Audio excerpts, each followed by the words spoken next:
최근 3D 그래픽으로 개봉한 짱구는 못 말려 31기, 신차원 짱구는 못 말려 더 무비, 초능력 대결전 나라라 수제김밥. 간간히 보이는 관람 후기가 제법 나쁘지 않아서 이번에 정말 오랜만에 영화관에서 짱구 극장판을 관람했습니다. 과연 어떤 매력이 있었을까요? 우선 가장 궁금하실 내용에 대해서 얘기해봅시다. 많은 사람들이 걱정 반 기대 반으로 생각하던 3D 그래픽은 의외로 괜찮았습니다. 짱구 고유의 이미지를 3D 그래픽으로 정말 잘 지켜냈다는 생각이 들어요. 개인적으로 도라에몽 극장판과 포켓몬스터 극장판의 3D 그래픽은 어딘가 어린 시절 생각하던 그 캐릭터들 고유의 이미지랑은 확연히 다른 이질감이 느껴졌는데 이번 작품에서는 그런 이질감이 거의 느껴지지 않았어요.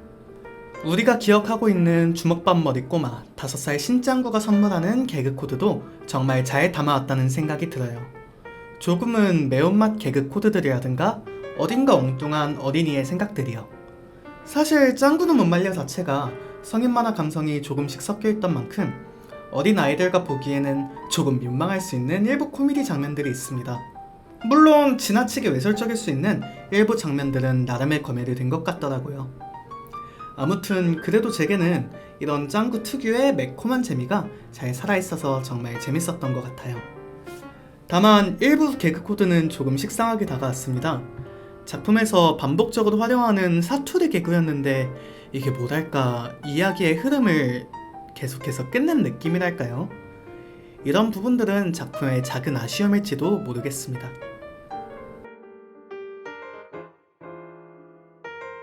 이번에는 작품의 메인 빌런에 대해서 얘기해봅시다.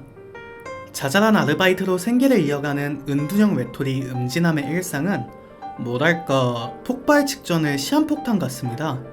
어떻게든 최선을 다해서 살아가는데 아무런 이유도 없이 무시를 당하고 번듯한 직장도 없이 살아가는 녀석이라는 시선은 그를 더더욱 자기방어적 성격으로 만들죠. 그런 음진함이 하루하루를 살아갈 수 있게 도와준 유일한 활력은 유명 연예인이었는데 그런 그녀가 결혼을 한다네요. 젠장, 너마저도 날 배신하는 거야? 그의 절규가 제법 서글프게 들립니다. 물론 그녀가 결혼을 하지 않았더라도 음진함과 연애를 할 일은 아마 영원히 없었을 것 같지만 말이죠. 아무튼 좌절에 빠져있던 그는 정말 우연히 지명수배범과 비슷한 인상착의를 했다는 이유로 경찰에게 쫓기기 시작하고 말 그대로 더 이상 물러날 수 없는 끝자락까지 궁지에 몰리게 됩니다. 그런 그에게 의문의 빛이 떨어지고 음진함은 어둠의 초능력자로 각성하게 되죠. 갈 때까지 간 사람이 갑작스럽게 큰 힘을 얻게 되자 세상에 대한 짜증이 밀려오기 시작합니다. 누가 날 이렇게 만들었지? 난 분명히 열심히 살아온 것 같은데 왜 모두 날 무시하기만 하고 난 이 시궁창에서 벗어날 수 없는 거야? 이 세상이 날 이렇게 만들었다면 그리고 내게 이렇게 큰 힘이 생겼다면 이 힘으로 세상에 복수하겠어. 이제 본격적인 음진함의 흑화가 시작됩니다. 그의 눈에는 행복으로 가득한 세상이 그리 좋게 보이지 않았던 것 같습니다. 특히나 SNS 속에 펼쳐진 행복한 사람들의 일상이요. 사실 그리 낯선 현상은 아닙니다. SNS로 세상을 보기 시작하면 나만 빼고 모두 행복한 것 같잖아요. 누구는 무슨 공연을 보러 다니고 누구는 어디로 여행을 떠나고 또 누구는 어떤 회사에 취직을 하고 누구는 이런저런 공모전에서 상을 탔다더라. 그토록 빛나는 인생들과 대조되는 비로한 삶에 대한 분노와 억울함으로 수많은 시민들의 휴대폰을 파괴하게 이르죠. 이처럼 위협적인 그의 초능력은 떡잎 유치원에서의 인질극 소동을 불러옵니다. 이제부터는 단순히 웃으면서 보기 어려운 지경이 된 것 같습니다. 사회 부적응자가 갑작스럽게 어린아이와 같은 약자들에게 인질극과 같은 폭력을 휘두르는 건 단지 만화의 이야기가 아니잖아요. 네, 이 작품은 현실 사회의 다양한 이야기를 다루고 있습니다. 조금 더 파헤쳐보죠. 히키코모리, 우리나라 표현으로는 은둔형 외톨이. 이 문제는 이제 어제 오늘의 일이 아닙니다. 그 원인은 제법 다양하죠. 작품 속 상황을 통해 살펴볼까요? 끊임없는 경쟁 사회 속 도태, 취업이 어려운 사회 현실, 가정 내 불화와 학교 폭력 등 다양한 원인으로 생긴 트라우마까지, 이것들은 단지 만화의 이야기가 아닙니다. 그리고 작품을 보는 우리는 이걸 너무나 잘 알고 있죠. 지금도 어딘가에서는 더 이상의 사회생활을 포기하고 방 안으로 들어가는 은둔형 외톨이들이 분명히 존재하고 있습니다. 우리 현실 사회의 문제가 이것뿐인가요? 저출산과 초고령 사회, 연금제도의 붕괴, 에너지 분쟁까지, 이 나라에 미래가 없다는 작품 속 선언이 현실과는 크게 다르지 않을지도 모르겠어요. 현실 세계에 대한 작품의 비관적 시각은 얼핏 보기에는 히로시의 회상으로 유명한 어른제국의 역습편 속 빌런과 유사하게 보입니다. 그러나 본작과 어른제국 사이에는 확연한 차이점이 하나 있죠. 2001년에 개봉한 어른제국의 경우 개봉 당시의 부모 세대, 즉 7080 세대의 향수를 자극하는 부분이 있었습니다. 나아가 기대했던 것과는 달리 다양한 부조리와 한계로 가득한 21세기 초반에 대한 비판도 담겨 있었죠. 그러나 이 작품의 경우 90년부터 연재를 시작한 짱구를 보며 자란 아이들이 사회초년생 및 부모가 된 시기에 개봉한 작품입니다. 즉 80년대 후반에서 넓게는 00년대 초반 정도가 이 작품의 핵심 타겟이라고 볼 수 있겠네요.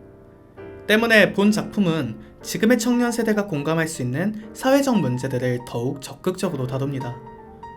조금은 아이러니한 상황일지도 모르겠어요. 어른제국을 보며 밝은 미래를 꿈꾸던 아이들이 이번 극장판을 보며 어떤 감정을 느낄까요? 그렇게 열심히 지켜낸 미래는 지켜낼 가치가 있는 세상이었을까요? 아니면 고통과 좌절로 가득한 현실이었을까요? 우울한 얘기를 제법 많이 나눴네요. 이제 영웅이 등장할 시점입니다. 다음으로 함께 넘어가보죠.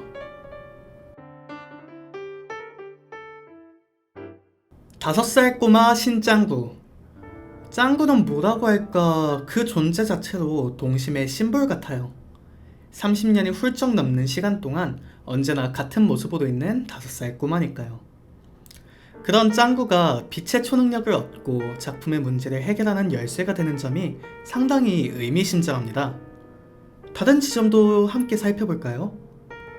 짱구가 음진왕과 대결을 펼치는 장소는 마찬가지로 동심을 상징하는 놀이공원입니다. 그런데 이곳 더 이상 아무도 찾지 않는 버려진 놀이공원이네요. 동심이 사라진 장소에서 음진함은 더욱 강력한 빌런으로 각성하게 됩니다. 그와 상대하기 위해 짱구가 선택한 비밀병기는 마찬가지로 동심을 자극하는 칸탐 로봇이네요. 동력원이 없는 이 로봇을 움직이는 건 오롯이 짱구의 힘이라는 점도 재밌습니다. 아무튼 이런저런 우여곡절 끝에 짱구는 과거의 비밀을 마주하게 되죠. 그리고 상처 입은 동심의 공간에서 언제나 그 모습 그대로 변하지 않는 짱구는 어느새 훌쩍 키가 커버린 우리들에게 직접적인 위로를 건네줘요. 짱구를 보며 자란 깐부들에게 든든하고 사랑스러운 짱구의 위로는 정말 큰 울림을 주고 있는 것 같습니다. 마침내 잃어버린 동심을 회복하는 순간이죠.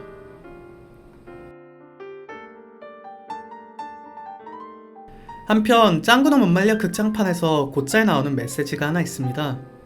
사랑하는 가족을 위해 매일을 달리며 살아가는 평범한 직장인의 노력이 세상을 구한다.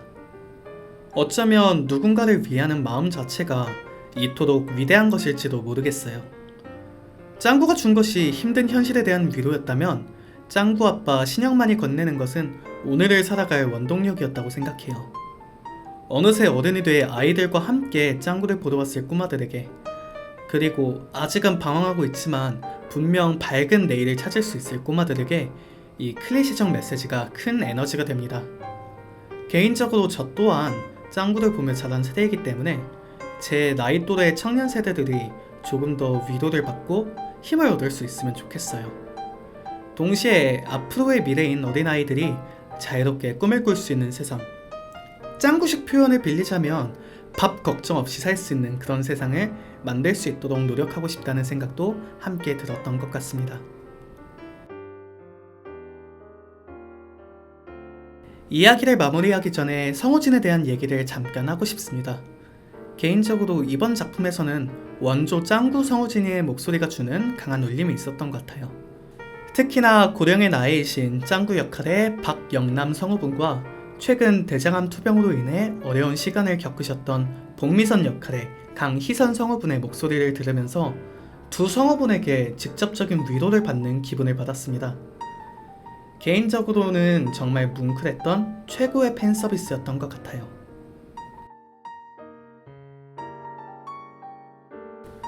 요약하자면 이번 짱구는 못 말려 극장판 31기는 현실 세계의 다양한 문제점들을 가져와 관객들에게 더 깊은 몰입감을 선물한 작품입니다. 이것이 떡잎마을이라는 가상 공간의 문제가 아닌 우리가 살아가는 현실의 문제라는 생각이 들어올 때 짱구 제작진이 던지는 위로가 마침내 우리의 마음에 와닿게 되거든요. 작화 또한 정말 괜찮았습니다.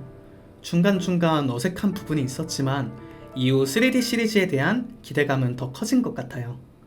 이 부분은 큰 걱정 안 하셔도 괜찮을 정도로 정말 재밌게 볼 수 있으실 것 같습니다. 짱구는 못 말려 극장판 31기에 대한 제 평점은 8점입니다. 아쉬운 점이 전혀 없는 작품은 아니지만 짱구를 보며 자란 아이들에게 이보다 더 마음에 와닿는 위로가 있을까 하는 생각이 들어요.